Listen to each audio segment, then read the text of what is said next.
All right, welcome back to TML Weekly. This is episode 3 of season 2. As always, presented by Bjorn and Don Cherry Sports Grill. So season starts up tomorrow night for the Leafs. There's some games on now, but we're gonna go over what we figured out from camp and heading into the season. So where do you guys want to start off there? Well, I mean, the weekend, the Detroit series, it's kind of, the way they did the three home and homes, and you got the good lineup at home and the American Hockey League. Yeah, it is what it is. I know they're looking at making some changes, but I thought Toronto, did well. It's tough to judge. Maybe the puck drops tomorrow night, and we're gonna see. I'll remind people, don't jump off buildings if you don't win the first one. Toronto Montreal's always it doesn't matter if they're good or bad or indifferent. It's going to be a good hockey game. It's not going to be, I saw people on the internet today, Toronto's going to win like 11-0, and it's like, no, these are NHL players with a lot of pride. It's opening night. It'll be a good hockey game. I think it's going to be a very physical hockey game. I saw that both Reeves and Chekai are projected to be in the lineup at this point. So I think, some of the stuff that happened in the preseason may, but that's not going to happen in a close game, right? If somebody gets up by 2 or 3, maybe some scores will be settled. But I think it's going to be a very heavy. There's guys that are still fighting for jobs, right? You got to have guys in the lineup on both sides tomorrow night that don't have a guaranteed spot in that lineup. So you're going to go out and you're going to try to play the game hard and physical. And I'm excited. It's starting again, right? It's now we can all be. Everybody's 82-0 today. Every fan of every team in the NHL thinks that they're the team, and they've got this. So it's a cool time of the year, but don't get too wrapped up in results early. You gotta play the right way, and I'm excited. I'm excited to get it going. It's always, and Montreal, it doesn't matter. Like I've been to the last regular season game of the year. Montreal's buried in a lottery pick, and Toronto's in the playoffs, and it's fun. It's exciting. It's fun. So, what about you, Johnny? Well, you know what? We're back. I mean, that's the good news, right?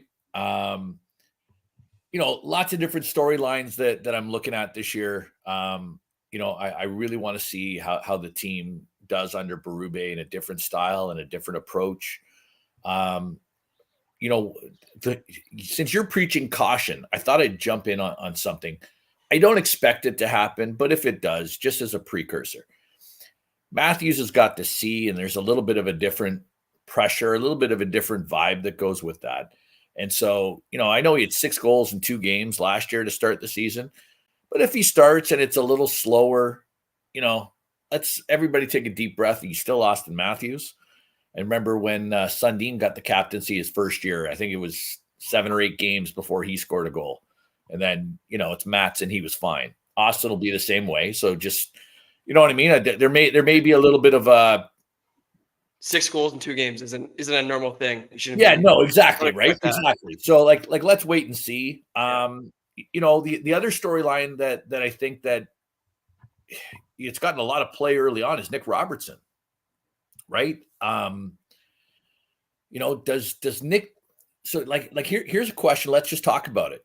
Does Nick Robertson and 5 goals in 3 games in the preseason deserve to be in the lineup over Bobby McMatthews? What do we think? We talked about this off the. Go ahead, Nolan, and then I'll jump in. Yeah, I think Robertson definitely had a better camp. I'm not sure how many games McMahon got into, but Robertson obviously put up numbers. He went out there, did what he was asked to do. I think he deserves a shot to make the team out of camp for the first time. And I think he's earned a spot. And McMahon, he's going to get in there probably game 2 or game 3. But I'm on the fence a little bit. Okay. What it does signify is that there's a new sheriff in town, right? I think, Keefe trusted McMahon. McMahon did everything asked of him last year. He had a fantastic year, signed an extension. I think he deserves to be in the lineup as well. And I'm not the biggest Nick Robertson fan as it's well documented, but and again, take it with a grain of salt. McMahon was playing with the with the top dogs and the A lineup, and he was in when Matthews or Martin or Nylander or whatever were in, and Robertson was a little bit, but he was also in with the with the B guys, and he was able to levitate his game, regardless who was on the ice with him. So I think it's a good gesture. I think if they're going to give this kid a chance, it's a good confidence booster for him to break camp and give him a shot. I would question not having McMahon in the lineup somewhere, right? The lineup I saw posted that was from practice today, excuse me, has the fourth line of Lawrence, Kampf, and Reeves.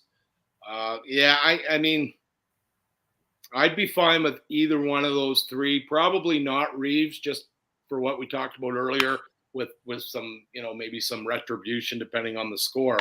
So I think McMahon would have been a better choice to me over Lawrence, and Lawrence can play center. You could move him over, take Camp on the line. I don't know. Here's the problem, penalties though, right? Like that's the thing, right? You got Liljegren on the back end, right? It's another story. He's the seventh guy. We know he's up for to be moved. I would look at this a little bit different, and I would say let's play the shit out of Timmy Liljegren in the first 10 games of the season and give him 16, 18 minutes, right? And have somebody overpay for him rather than, he's a seventh defenseman. What are you going to get for him? Right? For Sandin, they did that. They ended up getting a first round pick for Sandin. If you can get a first rounder for Liljegren and not have to eat any of his salary, so where do I sign? Done. Right? It didn't work. He's, for whatever reason, he's not going to be in your top four, and he's not a 5-6 style defenseman. He just isn't. He's got to be in the top four to be able. And could Timothy Liljegren be on the top four in Anaheim or San Jose? Maybe he might. Sandin was in the same boat. He moved over to Washington. He's playing top 4 minutes, right? Washington isn't making the playoffs, but so that tells you something. But yeah, you know what? Good on Nick Robertson. And I hope for the young man's sake that if he starts out on fire, you got a new sheriff in town, you got a new coach. He doesn't know anybody here or anything, right? Yep. He doesn't know. If Bobby McMahon had a substandard camp, in his opinion, that's reality, right? So he made a decision, and his job is to win hockey games, and nobody's doing anything that's going to compromise that for relationships, and certainly not Craig Berube. And he doesn't know anybody anything. And that's what's kind of refreshing is he's going in here. I agree. Yeah, he's not being told who to play. Craig Berube isn't going to be, told, hey, you know what, this guy's got to stay in the lineup for X reason. That's not happening.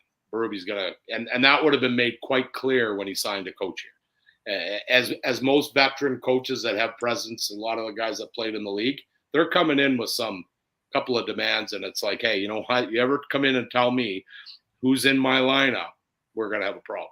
And Craig Berube has a presence that nobody's going to do that. So you know what, it like I said, it's exciting. We're going to see how Nick Robertson responds, right? Hey, and just as a point of reference, I believe that the pick that we got for our good friend Rasmus Sandin ended up being our favorite guy who was cut and sent back to London, Easton Cowan. So yeah, that one surprised me a little bit because we talked about it last week, and I thought, I would have given the kid a couple of games. I think he'd earned that. Here's the thing: if it was anywhere else, if Easton Cowan's junior rights were the Peterborough Mo Drakkar in the Q or the Prince George Cougars in the Dub, he's hanging around for a while and they're giving him a shot. Where's he going? London, right? It's like it's the best of both worlds. He's going to a place that they're going to have him even more ready than he is right now. They don't need him right now, right? He's not going to be playing enough at this stage of his career to, like you said, burn a year of the entry level and have him develop. You want the kid to develop. You can't do it. If he could go to the American Hockey League, Easton Cowan would go there, but that's not the rule. But you know what? It maybe humble him a little bit. I thought he came into camp. He looked really good in the rookie games, from what I understand, the clips that I saw. I liked his entries. I thought when he got the puck on his stick in the offensive zone, I think he panicked a little bit. I think he didn't make proper decisions. He had way less time and space that he's used to in the Ontario Hockey League. Speed kills. I think the speed kind of, he needs to make a little bit of adjustment, maybe get a little faster, little Heavier. But he's going to London. And they've got a chance to win a Memorial Cup every single year. So, depending on if the right guys get cut, and guess what? Like I said, people will cut you to London before they'll cut you to Baie-Comeau or Prince George or, one of these teams that, you go back and you have a good year in junior, play at the same level, but you're not getting that, a lot of guys will send guys back to the big NHL cities that have junior teams in the West, right? So you've got the Edmonton Oil Kings and the Calgary Hitmen. They get a lot of guys back that are kind of borderline because of that reason. They're in an NHL rink. They're going to the gym, and the Calgary Flames guys are there. The Hitmen guys and the Flames are in the same gym. They're seeing how it is to be a pro. They're playing in front of 9, 10, 12,000 people a night. So some of those decisions, Halifax is like that. Mooseheads, it's a real good place to play as well. So you know what? He's going to have a fantastic year. He'll be ready coming back. And anybody heard anything about Minton?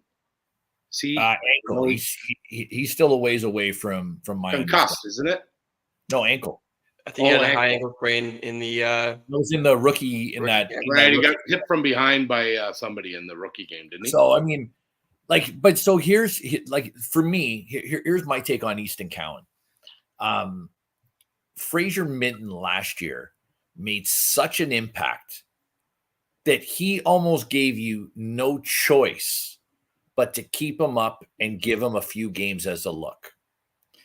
To me, watching Easton Cowan play, I understand his pedigree. He did not look like he was ready. That's not a knock on the kid. I'm not knocking him at all. He had an absolute lightning rod of 4 months last year where he was absolutely fantastic at the level that he was playing at. And I would encourage everybody, take a deep breath, let this kid go back, let him go to London, let him turn that 4 months into a full season, let him go to the World Juniors, let him throw the C on his jersey at the World Juniors, let him lead Canada and go lights out, let him go on a Memorial Cup run and lead that team. These are things that help the Maple Leafs 2, 3, 5 years down the road. There is no negative. There's absolutely no negative to Easton Cowan going back to Dale Hunter and the boys in London. I think it's a great call. I think it's the right call. And I think, truthfully, Craig Berube made the right decision on this. With Tree, don't get me wrong, Tree had something to do with it for sure too. Sure. But yeah. I think this was absolutely the right call. And just to show everybody kind of the difference, right? Think about under previous management when Luke Shen came up and how Luke Shen was forced into the lineup. And Luke Shen was the second coming, and he had to be Mr. Everything. And he was on every poster in every market. Everywhere you went, it was Luke Shen. And it never really worked out. Imagine if we gave Luke Shen a little bit of time to breathe and grow. He's turned out to be a fantastic pro, but who knows what he could have been. That's a different story, though, with a defenseman, though. You can insulate a young forward, a lot easier than you can insulate a young defenseman. Just to throw that in there, Luke Shen should have spent some time in the American Hockey League. I agree. That's the point I'm making, though, John. Yeah. You don't rush.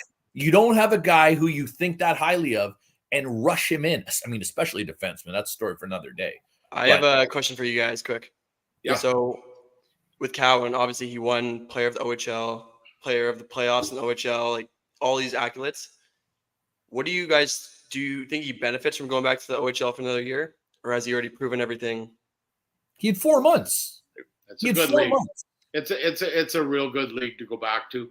I know, but having one he's gonna make this is gonna be a really good year for. And John said it perfectly.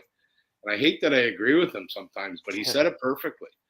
He said, like, this kid has an opportunity to go back there and, be the captain at the World Juniors and be just the guy, right?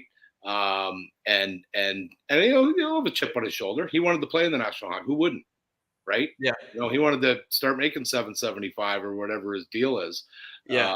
And he's not. So, that puts a little bit of a fire into you. I did notice what you want to watch for is that Easton Cowan, I think, is going to fight a little bit. He was in an interview the other day at camp, and I saw it. He said, watching Max Domi, he said, I want to kind of start to look at maybe playing a little bit more like Max. And the interviewer said, well, what do you mean? And he said, well, obviously, contribute offensively and be heavy on the forecheck and throw my body around, but, stick up for my teammates and I have to fight a little bit more. I'm willing to do that. Love it. Absolutely love it. If you can get because then you're speaking of Shen, now you're talking about guys like Braden Shen, right? Now you're talking about guys that are going to go out there and give you about 5 different areas of the game that they excel at and can hurt you a bunch of different ways, and you have him as part of your long-term core. Those are the guys you win with, right? 100%. Yeah. Hey, I wanted to bring something up before. We've got some predictions, folks. Nolan's been working hard behind the scenes, putting graphics together. John and I couldn't do that. John and I'd be in crayon, right, on a napkin. But anyway, he's got some graphics, and we're going to get into some of our kind of fun predictions for the year on opening night. But one thing that broke this week that I think we'd be remiss if we didn't discuss was the NCAA and the eligibility of the Canadian Hockey League able to, and nobody knows what this looks like. Now I'm gonna speak my part on. I have thoughts too. Yeah. So I can go back in the 80s, we weren't educated. I didn't know as soon as I played major junior that I was done. I didn't know that. Different world though, John. I played at Maple Leaf Gardens in the 87-88 season. I called up to the Marlboros and I played that game. Yeah. All good. So anyway, fast forward a bit, and there was a couple of NC2A schools that were interested, and one of the first questions that they said when they reached out was, you've never played major junior, right? And I was like, well, yeah, I played 3 games last season for the Marlboros in Toronto, and then they're like, we can't even talk to you, like you're ineligible. We didn't know. There's no internet. So we know now. We know now that the Canadian Hockey League has put a scholarship program in. They had to because they were losing their top talent to the U.S. Yeah. So now for every year you play in a Canadian Hockey League season, in a Canadian Hockey League team, you get a year in Canadian college of your choice to have free education. Fantastic initiative. It kept guys from going south of the border. Now what's going to happen is you're going to get guys and they're going to go to the Q or the W or the O. I think what will happen is you're going to end up seeing 4 major junior leagues. The USHL is now going to be probably competing for the Memorial Cup, I believe. They might not even be around. No, they'll be around. They're not going anywhere, man. That league, I'm telling you, it's not too far off major junior now. I'm telling you. Okay. It's a very, very good level of hockey. Look at the guys that come out of the USHL, then go to the USNDP or ND National Development Program, and then they go to the I'm telling you. But a lot of them have done that. But a lot very good hockey. Very good hockey. Don't misunderstand what I'm saying. I am not saying that it's not high end, top quality hockey. I'm saying that U.S. league was primarily built around the fact that those players couldn't play major junior in Canada. Right. So if those kids can now play major junior in Canada and not be penalized and have their eligibility to be NCAA, what I'm saying is the elite players in that league may gravitate towards the CHL. Yeah, but then what will happen then is then the CHL. You could absorb teams. I'm not saying you can't absorb teams into the CHL, but I'm saying that I don't think in 5 years that league will exist as it does today. You got to look at the markets that they're in, man. They're going to exist. You can bring those markets into a CHL. They're drawing high-end Canadian kids down there now. It's a different process. So there's a lot of layers to this, right? If you got the BCHL that left Hockey Canada, right? They've absorbed now some top-end AJHL teams. So you got that league out there that's almost as good, I'm telling you, as the Western Hockey League, the Q or the O. Very, very good hockey.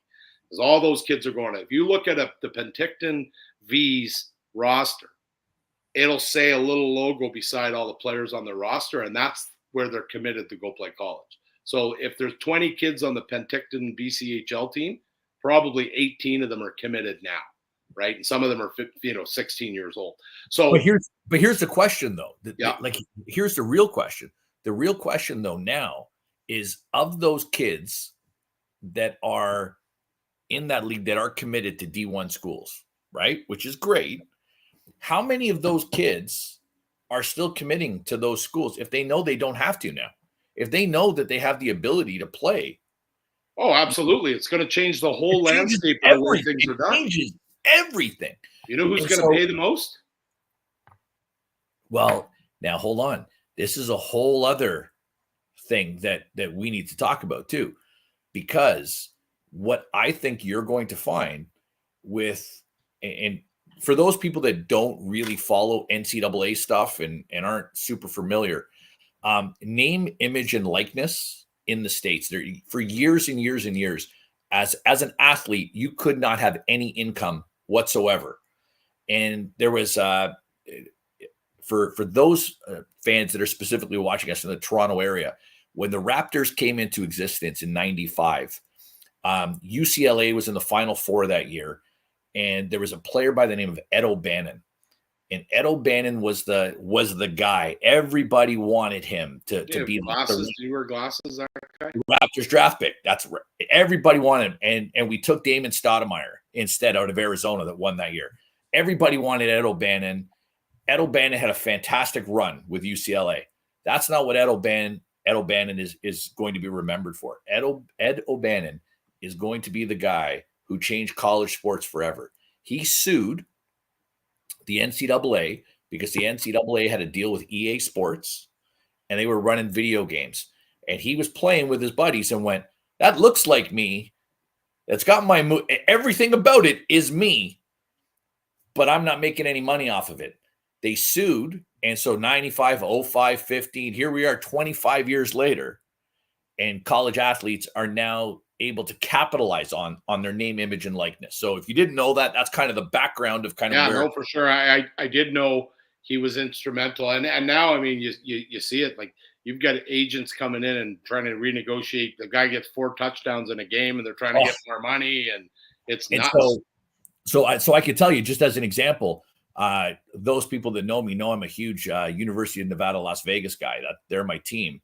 And our quarterback literally, after a 4-0 start, left the team over $100,000 that was not paid. And he said, "I'm not playing." And just walked away from the entire team. And so that gives you an idea of the kind of money that we're talking about. Now, who's gonna suffer here? Well, who's gonna suffer? I think this is actually one of the rare times you're going to get a win-win. I think the kids win. I think the kids win. Kids win. And so I'm okay. Like, for once, I want the kids to win. I want a kid who's 17 or 18 or 19 who may not ever make the show, but could get, 75 or 120,000 going to a school. I want him to be able to get that cash. 100% I do. That could be life-changing to a lot of kids, right? At that age. I think the USHL. So here's who suffers. Okay, that's the one who's going to suffer. Canadian Hockey League, and I don't think so. It's not good for the Canadian Hockey League, and I'll tell you why. I'm interested. So you get $100 a week per diem for your, or I don't know what it is now, but I think they get $100 a week, blah blah blah, whatever. Okay, so you got a guy that's playing in and I'm going to go back to these. It's not going to happen in London or Calgary or Halifax or Quebec, right? In these big markets. Ryan Miranda. So you're playing for Sudbury, okay? And you're a good player. You're a top 6. You're a 30-goal guy in the OHL. You're 17, 18, that kind of thing, right? You play your 17-year-old year, and then your draft year's the next year. You score 40 goals, get drafted in the second round. You're still 18 years old, and then Michigan State calls. So we're going to give you $250 NIL money, and I'm throwing a flag on the play. Why? I guarantee Michigan State is not taking a top 6 guy from Sudbury. That Big Ten for money. That guy's not guaranteed to do anything. He might not make the NHL. They're already those guys are already playing at Michigan State. Michigan State, all those big U.S. schools that have the money. Oh, but my point is, if I have leverage now as a player, and if I don't like the coach that Sudbury hired, and I can go now and say, okay, yes, you're right. You're right, 100%. I said, hey, I don't like that coach. I don't want to play here anymore. Can you trade me? Well, they may, but they may not. Right now, if I want to see what the transfer arrangement is. When can a kid leave college or leave major junior to go? Right? Is it when he graduates high school? Because that's the normal progression. When you go from high school, you go to college. Yeah. So your 17-year-old year, you graduate high school, right? You get drafted into the NHL in June, and then you're gone. So all these draft picks, if they can't play in the NHL or the American Hockey League and make money, why the hell are they not going to go to Boston College and all these that have more money? I'm telling you, there's a problem. There's going to be a problem there. But the big problem that nobody talks about is Canadian university. Okay, the level of Canadian university, which is very good hockey, I go a lot. It's going to diminish because all the top guys, the 20-year-olds, right, that don't get a 20-year-old spot in the CHL. Some of them will go back and play Tier 2 as a 20-year-old. Yeah, and be it. But now there's options. Why is that a negative, though? Right? It's not a negative, but the level of Canadian college hockey is they're the best players that they have right now are the guys that aged out.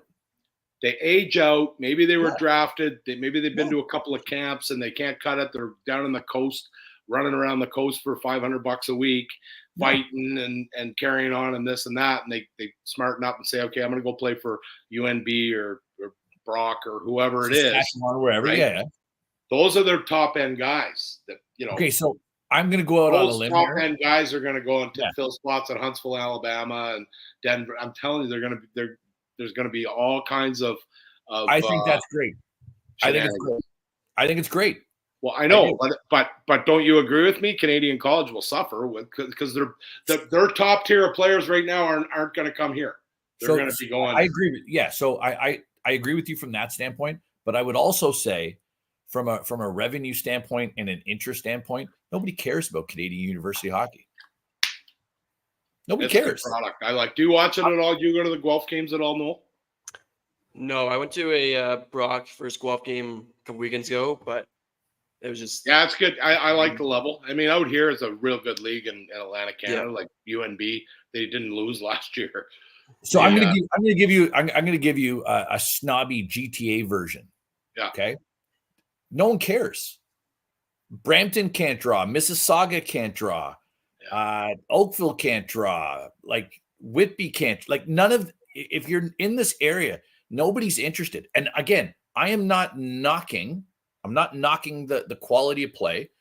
I'm not saying that in Halifax it's not great, and in Newfoundland it's not great, or Saskatchewan it's not. I'm just telling you, in the GTA, no one cares. No, there's too many, there's too much other stuff going on. There's way too many options for your. Too many things going. Like, it does not matter. So I'm 100% behind any kid who's of age who can make a little cake for himself and set himself up. I think it's about time. I think that the transfer portal is going to work something similar to what it is in the States for football, where you get to play a certain amount of games, and after that games, you're allowed a redshirt season and things of that nature. I think it's great. And ultimately, the cream of the crop are going to rise, and they're going to get, the opportunity, and I'm all for it. I think it's great. No, it's great. There's going to be options. The NCAA did the right thing here. And listen, I go back to, I'm going to go back to this, is that the NCAA have been the biggest monopoly in the history of the world when it comes to sports and income and revenue. If you're watching this, if you're watching us tonight, do yourself a favor and take a look at what the contracts are that the NCAA has with Fox and CBS and NBC, and take a look at what the individual conferences make, not on the major deals, on their tier 2 rights, on their tier 3 rights for internet streaming. It'll blow your mind. And when you realize how much the students have been screwed for years, I'm all for it. I think it's great. Well said. Yeah. Okay, so let's get into the predictions, Nolan. What are your thoughts on the whole NCAA CHL thing? Yeah, so I think they announced that they're going to do a CHL versus NCAA little series of games to see who ranks up against who. So that'd be pretty interesting. I think it's in London and Oshawa, the 2 games. Oh, well, okay, that'll be cool. Yeah, so I'm excited to watch that. I think it's kind of like a Canada-Russia Subway Series type thing. Exactly. Yeah, so do you guys want to get into the let's do it. Yeah, let's roll. Cool. Okay, so for the mine are all right. So anybody that's betting on hockey for this season, watch the ones in the middle. They're the money picks right there. Yeah, so for the Hart Trophy, the MVP of the league, here's our picks. Really, guys? I went out on a limb on this one. Yeah, he didn't win last year, so he's got to win this year. Makar's going to win. Makar's going to have. He's healthy. That team's going to be real tough to play against every night. I think they've done, a good job here. I truly believe Makar is going to be maybe in the top 2 or 3 in scoring in the league. I just think he's getting into the prime of his career, and he's stayed healthy. This is going to be a massive year for Cale Makar. So if you're still bidding, picking hockey players for pools and things like that, you got to jump on that guy. He's going to be there. So, Who's the last defenseman to win a Hart? What? Who's the last defenseman? Lidstrom, maybe. Lidstrom or Pronger. One of them win a Hart? Pronger won a Hart. Hart Trophy. Yeah. Did he? I'll look it up here. You keep talking. You talk about McDavid. Oh, he's fast and he looks pretty, and I like his dog, and Listen, I until I see somebody do the things that he does on a nightly basis, and again, how much of a Cale Makar guy I am. The guy is spectacular, and I've said to anybody that's watching the show, if you want to stay up late, do yourself a favor. You'll enjoy it. Makar, McKinnon, like they're loaded. However, until I see somebody better than McJesus, that guy single-handedly almost won a Stanley Cup last year. Like single-handedly. He elevates his game in the playoffs. He becomes even better. Now, granted, game 4, 5, and 6, in the final weren't great for him, but 6 and 7, 5, 6, and 7. Sorry, yeah. The last 3 games were a little touch and go, but you know what? I can't bet against him. That's exactly. For me. I can't bet against him. I think for the rest of McDavid's career, he'll win the Hart every other year, and then the odd years will be McKinnon, Matthews, McCarr mixed in there. But yeah, so to answer the question here, Chris Pronger did win one. 2000. Lidstrom didn't. Bobby Orr has 3, and the most is Eddie Shore with 4. Different, yeah. I mean, Eddie Shore, different game back then. Bobby Orr, nobody's going to argue. I knew Pronger got one. I think you're going to see Cale make a statement this year, like I said, and with Edmonton, just to burst your bubbles, they had their opportunity to win last year. They got quite lucky that the Dallases of the world faltered and the Colorados of the I've talked about this since we started this show, right? There's 32 teams that are trying to do the same thing you are, and 16 of them get into the dance, and any one of them, if they ride the right wave and get there, can win. They had their chance, a real good chance. You're in Game 7 and you got the best player in the world, and they came up short. No fault of McDavid for sure, but the West is going to be tough. It's going to be tough to get out of there, 2 years in a row. Who's got out of there 2 years in a row, or the West in the last 10? Remember, though, Hart Trophy has nothing to do with the playoffs and who gets out. It's regular season. Well, I'm not talking. I'm just telling you that. I know. I'm just saying. All right, so moving on to the Selke Trophy, which is the best defensive forward. Might be renamed the Bergeron Trophy in a couple years, or Kopitar. But here's our picks. I went with Hischier, John went with Marner, and John went with Matthews. A couple Leafs in there. I think Marner's he's contract year, right?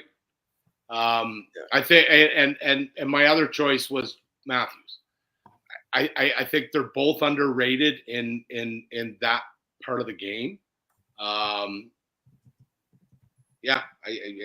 think I think Marner's going to have a monster year. I really do.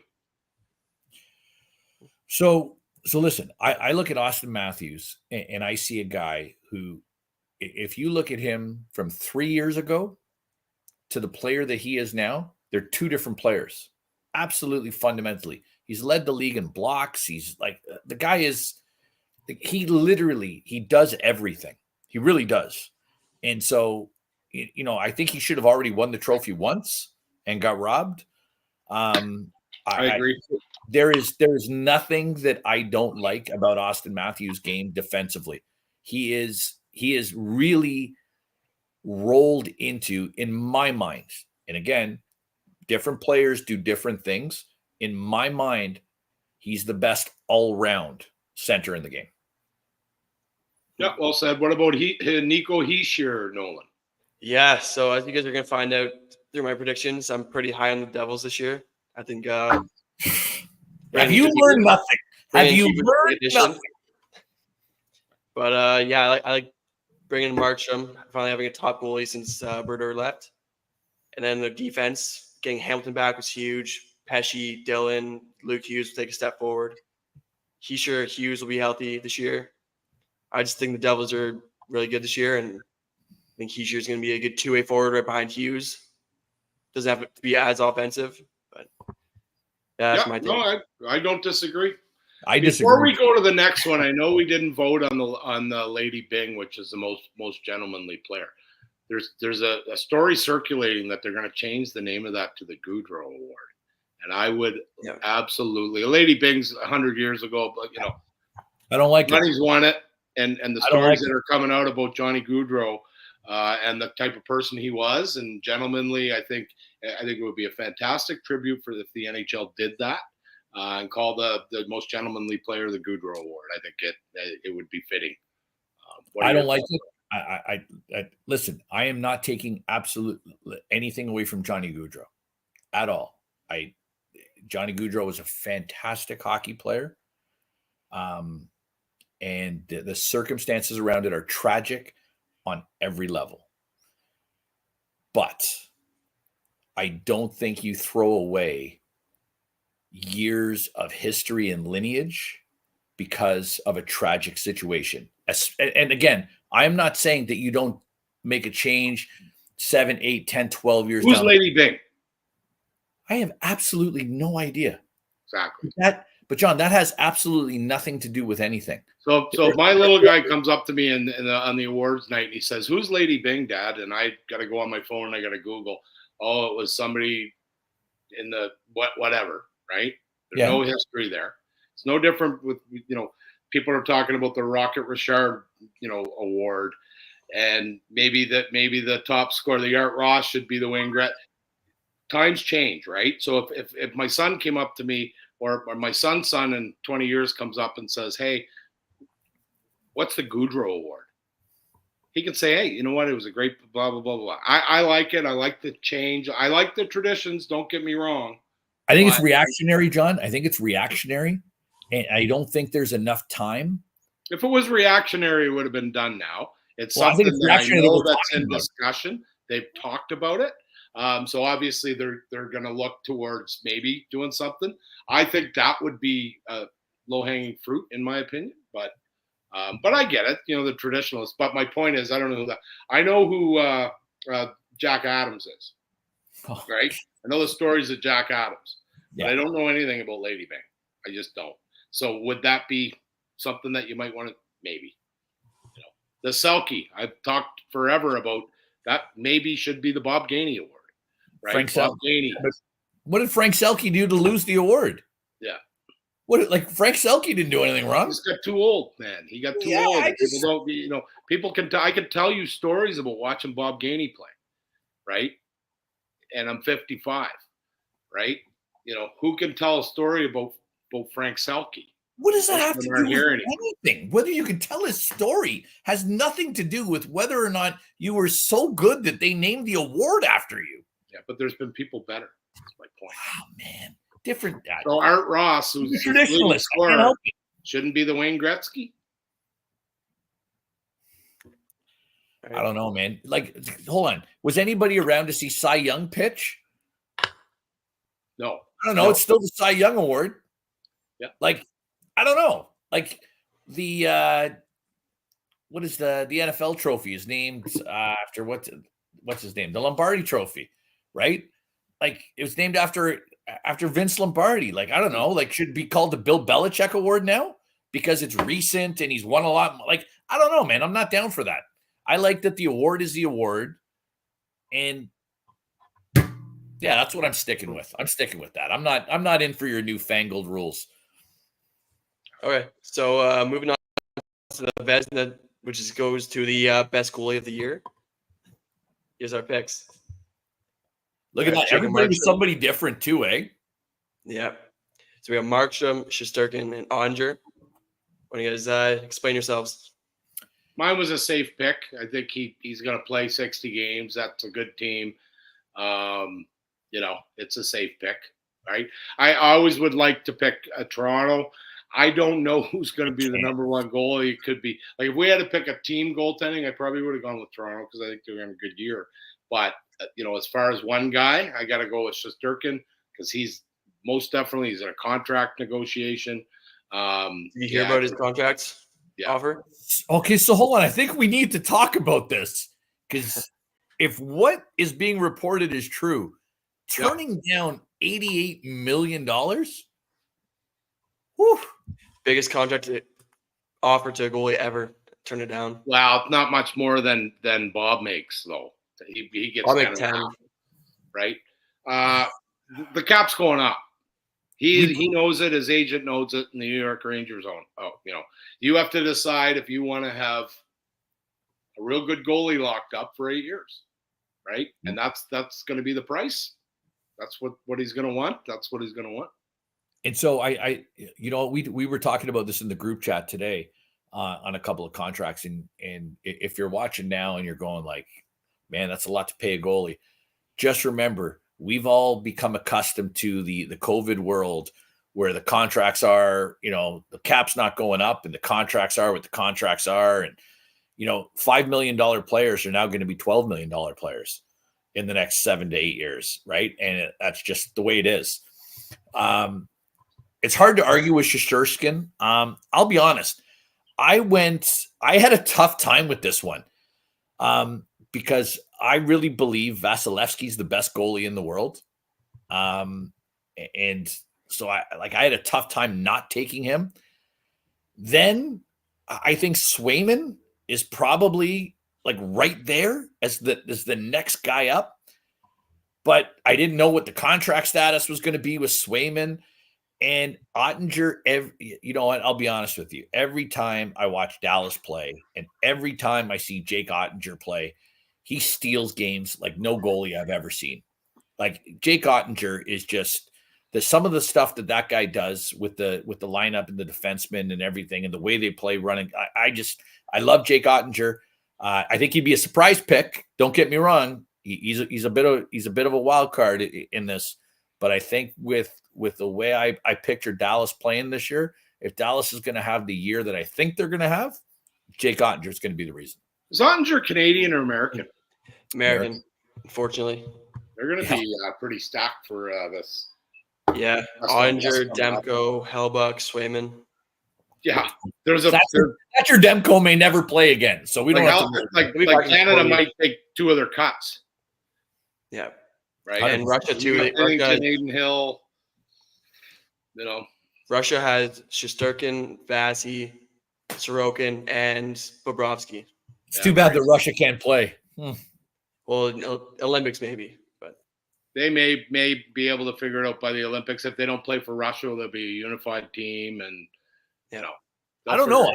I have a funny feeling that you might not see that happen again. Just take that for what it's worth. I have a funny feeling if the Olympics roll around again and it's North America, I think the next time is North America for the Olympics.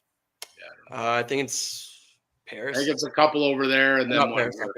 No, we're back over. We just had Paris. I think it's LA in the summer. They do two over there before and one here.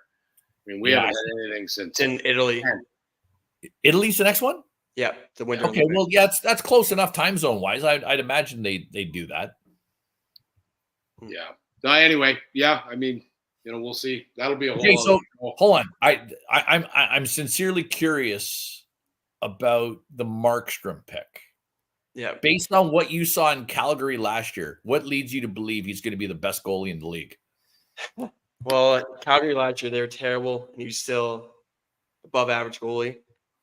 We know what he can be. 2 years ago, he had 9 shutouts. 2 years ago. It's a long time ago in goalie's life. Yeah, but now he's on a good team again with really good defense this year. You got Siegenthaler, Hamilton, Hughes, Pesci, and then Nemec with Dylan.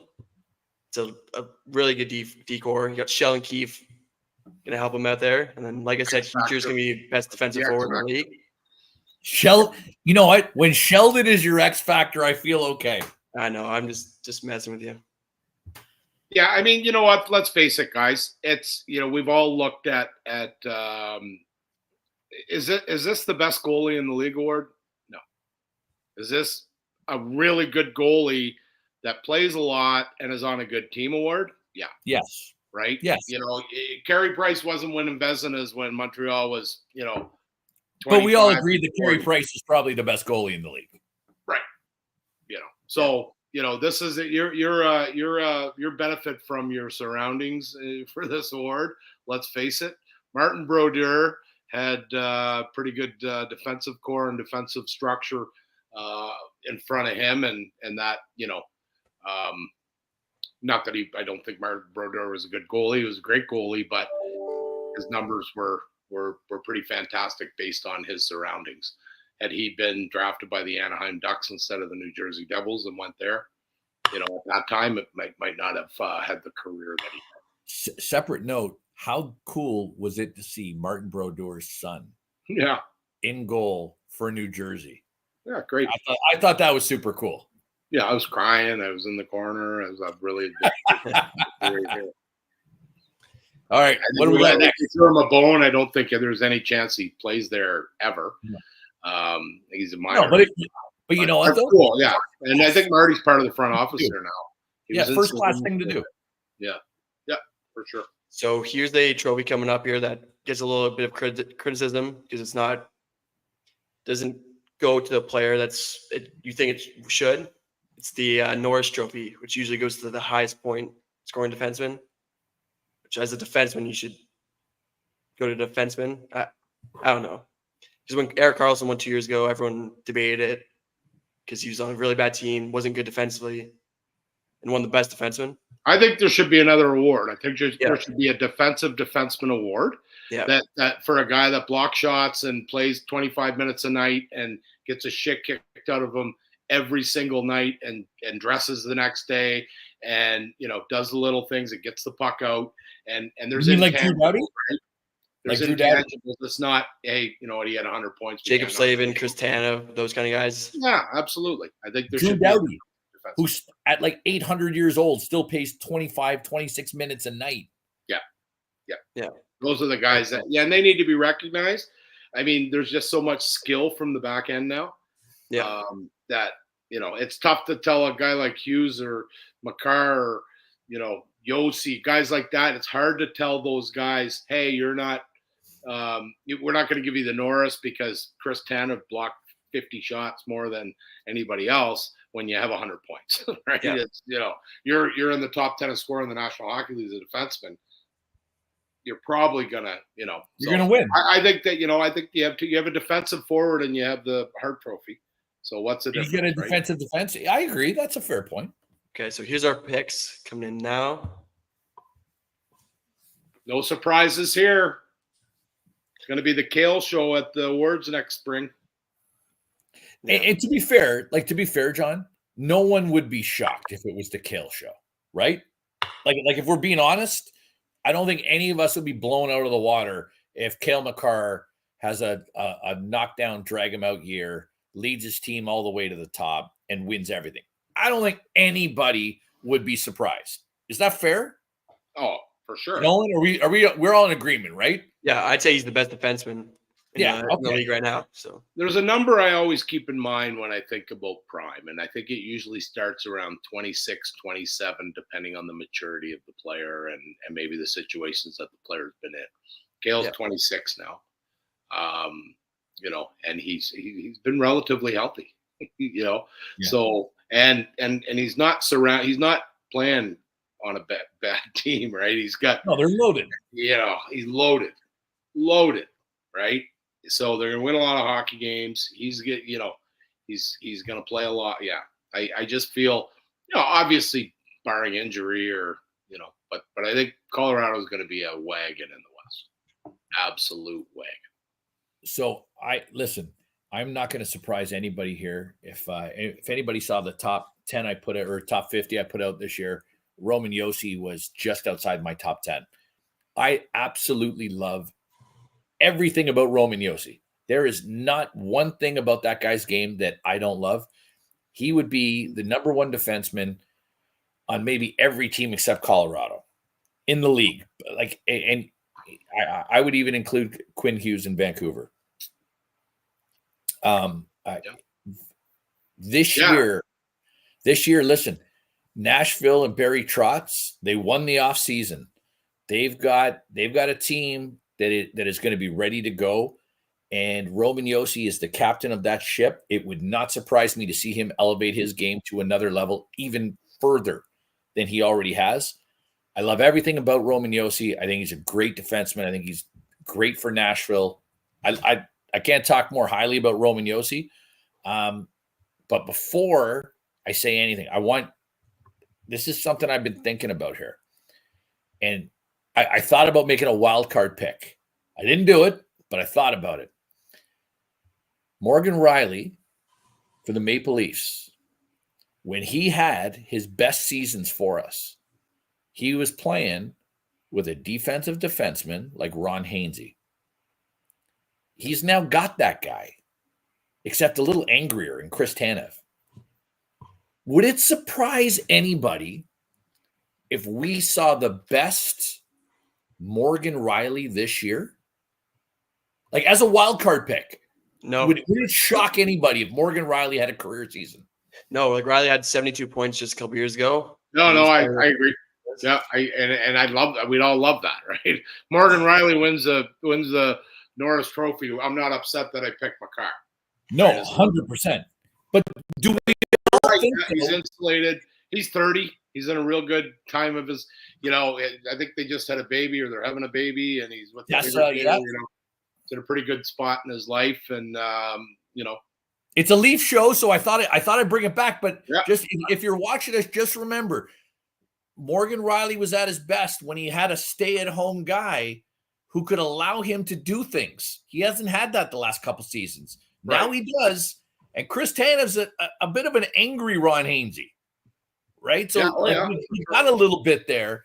And so don't sleep on Morgan Riley this year. And for everybody that's going to roast me for saying this, don't sleep on Morgan Riley this year. And then Noel and Evan Bouchard. Yeah, so going back to basically the Eric Carlson point I made, where when he had 100 points, you basically had to give it to him. Bouchard, he's going to get the points. Well, if he rolls like he did in the playoffs, he's going to have 130. I drafted him every year in fantasy hockey because he's on the Oilers top power play. In the playoffs last year, 32 points in 25 games as a defenseman, and then 82 points in 81 regular season games. I could see him getting 90 points playing the top power play. And then his contract ask is 11 a year. If I'm Stanley Bonham, I'm saying, where can I send your contract? So that guy's going to be. I'm telling you, with the cap, what's about to happen? There's all kinds of stuff happening behind the scenes. You got a CBA coming up. There's all kinds of revenue opportunities and different things happening that are going to drive this thing up substantially. And if you can get Evan Bouchard in 3 years, you're going to go Evan Bouchard at $11 million. Steal. So, listen, I'm not knocking Evan Bouchard, but I'm knocking Evan Bouchard. If Evan Bouchard was playing in St. Louis, is Evan Bouchard a $5 million player? He's not playing. Yeah, no, hold on. No, but follow me here, though, because here's my thought on this. Tyson Barrie, when he was on that team, put up 70 points? Yeah. Right? Like, anyone on the Oilers top power play will get points. This is the point. So this is the point I'm making, right? Yeah. So, are you going to pay Evan Bouchard 11 sheets when I don't know what Evan Bouchard really is? Don't get me wrong. Good player. Doesn't matter what he is if he gets 80, 90. And here's the wild card on that. It is if you could pay a guy 5 to get 85. Yeah, but before you get to that point, the front office is going to have a conversation with Connor McDavid, is what he's going to do. Fair. Because Connor's had different guys that have tried to play that role since the beginning of his career. And clearly the most success has been since the emergence of Evan Bouchard, right? Evan Bouchard took a little bit of time to get going, like a defenseman does breaking into the National Hockey League. But the trajectory that he's on, I'm going to Connor and saying, hey, you know what? Is he our guy? And if you know what? I take it back. He's good. I like him. We can, and it's done. I take it back. I just pulled up the point structure. He went with Edmonton. He was 48 points in 56 games, 41 points, 43 points. So I take it back to 70 points. He's not the 70-point guy. But I think the point I was trying to make there that I did unsuccessfully was that I don't know that you need to pay Evan Bouchard $11 million. I think you could probably they probably will. But I'm saying you could probably save the money, put it elsewhere, and get another guy to fill that slot at a cheaper price and still give you very, very solid production. That's why I say then you go to Connor McDavid and ask him. Yeah, well, and Connor's going to drive the bus, and it's hard to argue with that, right? Yeah. Is that our guy? Is that our guy? He wants 11. Is that our guy? And McDavid goes, yeah, he's good. He's so good. So I got 2 things to add on to Bouchard quick. Yeah. First, if you give Bouchard 11, you'd be paying Nurse and Bouchard a combined $20 million. And Nurse is going. If Bouchard's getting 11, Nurse is gone. They're not going to do that. But who do you want? You want Darnell Nurse at 9, or But to be fair though, with that cap number moving, that 9 really becomes about a 6.5. Yeah. Right. You got to put it in perspective, right? We're looking at Nurse at 9 and going, 9 is obscene. But as that cap moves up, that 9 comes down. 9's going to be all of good a in a sudden- couple of years for sure. And all of a sudden, you're looking at Nurse at 6.5 and going, okay, I can manage Nurse at 6 point. Do you know what I mean? He's still young too, right? Yeah, it's a different. We've all got to get there around that. What we've learned for the last 5 years in a flat cap world is gone. Yeah, we got to move on. We're at the hour mark. So Bouchard, what's our next one, Noel? So we got the Jack Adams, the Coach of the Year award. Here we go. Nolan, I'm so disappointed in you. I don't even have words right now. I'm Do you want to hear my explanation for it? I'm dying to hear your explanation. Okay, so 1, he's a good coach in the regular season. We know that. We've known that. He's made the Leafs that had the 2 best seasons in Leafs history. Oh, yeah, great. And also the Devils got a lot better this season, healthier. Markstrom's coming in, like I mentioned with all my other picks. And the Coach of the Year award goes to a team that missed the playoffs the year before and then makes it the next year with a new coach. Not always, but a team that gets better substantially for sure. Tonka won it last year when he came won in. it last year. Tonka will have to go 80-2 to win it again. Yeah, because the expectation is there that Tonka's gonna, you better be as good as you were. That's why I went with Burnett for a lot of reasons you said, Johnny, about that Nashville summer and where they went. I think Burnett's a good coach.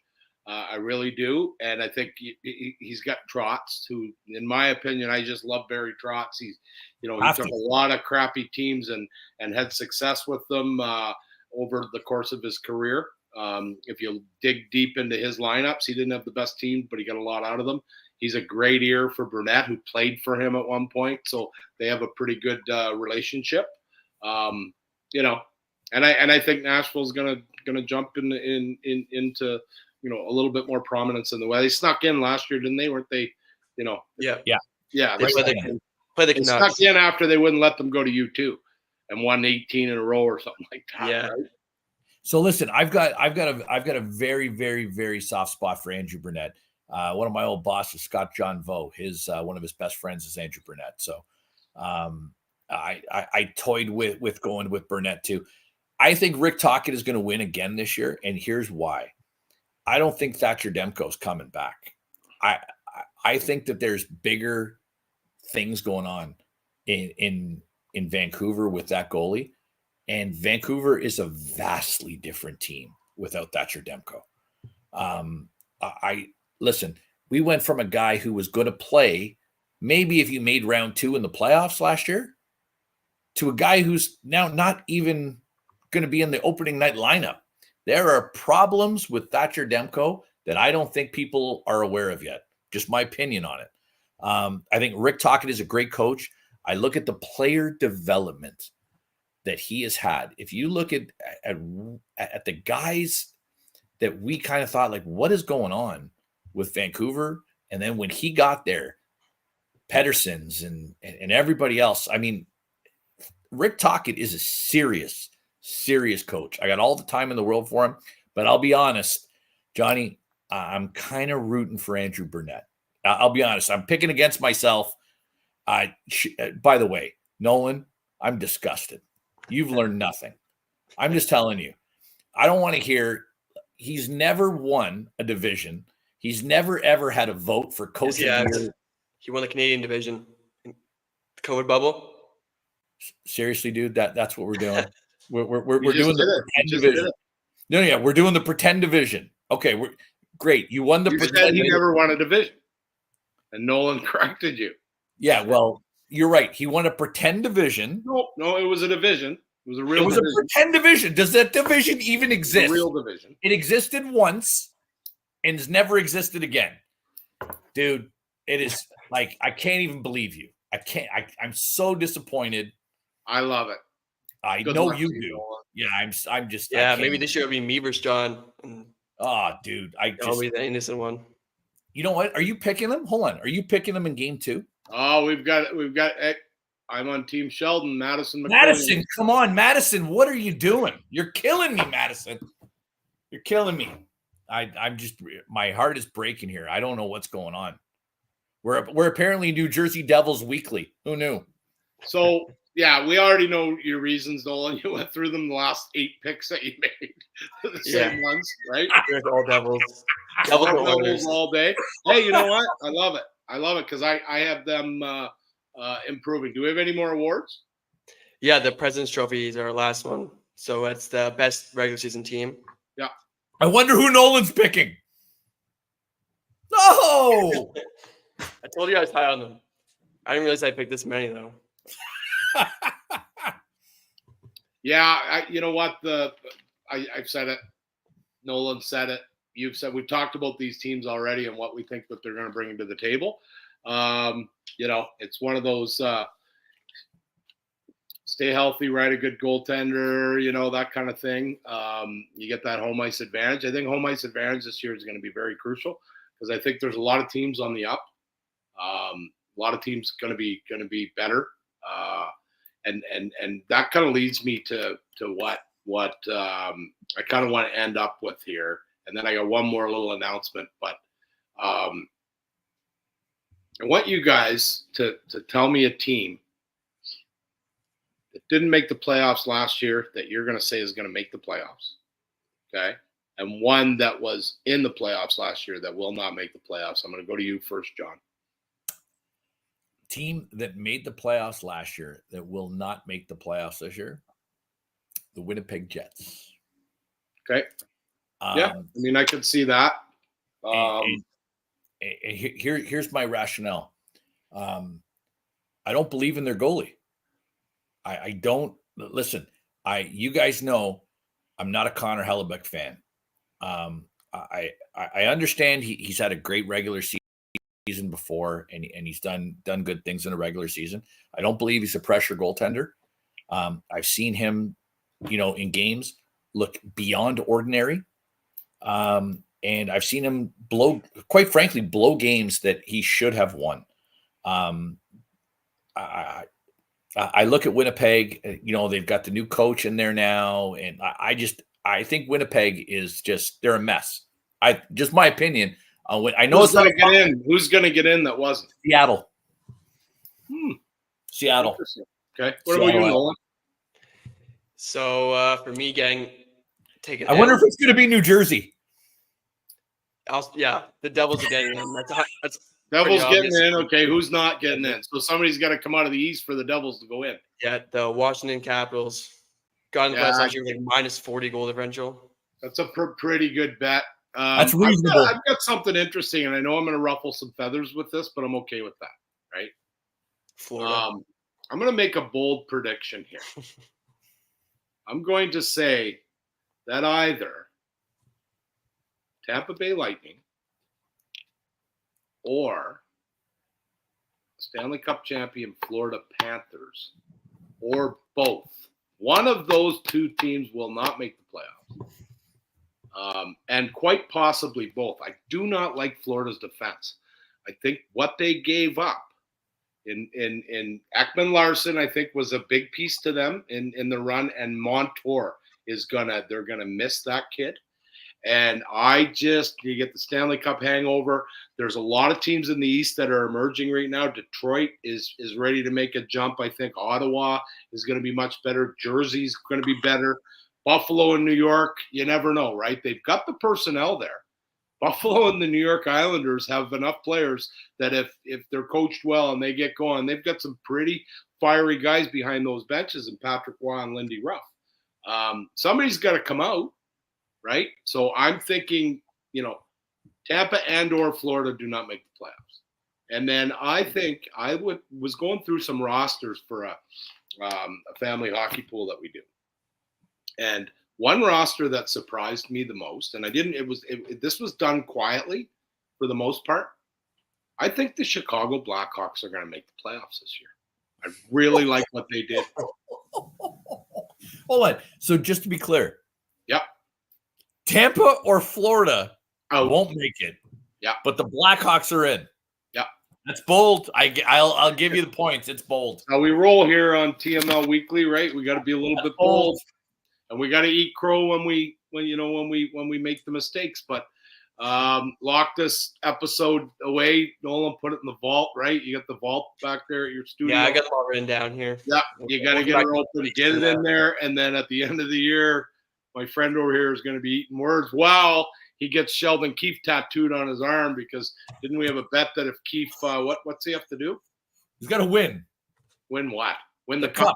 No, get to the cup final was the deal. No, he's got to win the cup. No, he's got to. We can go back. Listen. Hey, jump in the vault when we get off this, Nolan.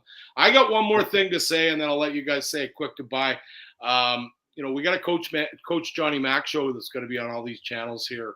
I'm taping it Friday morning, and it's going to be a really, really cool piece. I've got a guy that's real hard to get. He's a concussion expert out of Toronto, a guy by the name of Dr. Cameron Marshall, and he's absolute expert and rock star when it comes to concussions.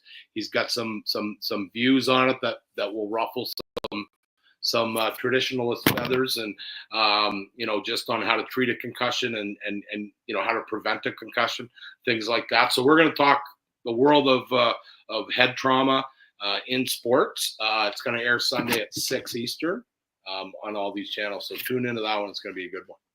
Anyway, that's all I got. And thanks to Bjorn and Don Cherries. Nolan, any final thoughts? No, good episode. I got all these written down in pen. So okay, so hold on. Get them in the vault, man. Lock it up. Yeah.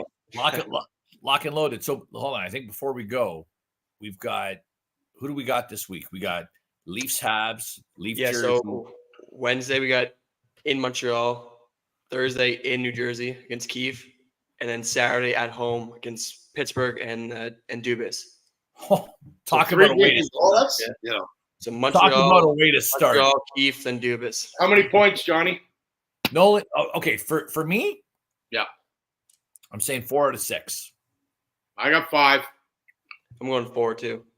And for the record, we're going to lose against Montreal. We're beating Sheldon. And so just be very clear. There is money on the board on both sides. Yeah. On that New Jersey game.